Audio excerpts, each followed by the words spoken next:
Hello again. Many of us were delighted to see President Trump ban men from women's sport. By this is meant biological males. You know, people like me with a penis and so on.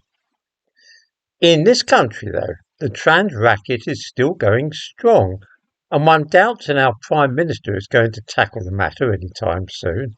Certainly not before the next general election. The thumbnail to this video shows a biological male who for some reason wishes to conceal his face.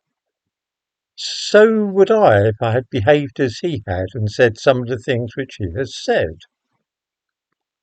The fact is, he is a doctor, and because of a gender identity difficulty or psychological problem, depending upon one's perspective, he has decided, despite all the evidence to the contrary, for instance possessing male genitals, that he is in fact actually a woman.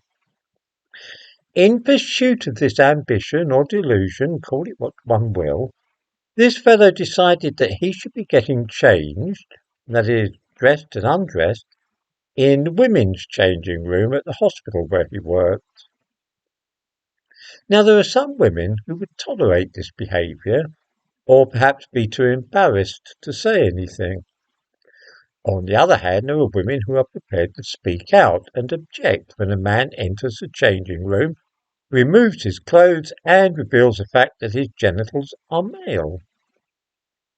Some such women at this particular hospital did say something and asked that the person not share their facilities in future. They were duly denounced as being horrible transphobes, and the man concerned claimed he had been frightened and upset about the way he was treated by them. Let's carry out one of those Gedanken experiments of which I am so fond. Thought experiment. Let us imagine that I became gripped by the wholly irrational idea that I am in some sense really a woman. In pursuit of this notion, I go to a clothes shop and use the women's changing rooms. Unsurprisingly, I am asked to leave by some indignant women who feel that their privacy is being invaded by a weird old guy. At this point, I declare that I am frightened by their behaviour and pretty upset into the bargain. What do viewers think? Whose side are they minded to take in this hypothetical situation? Will they stand up for my right to expect a bunch of random women to endorse my strange belief?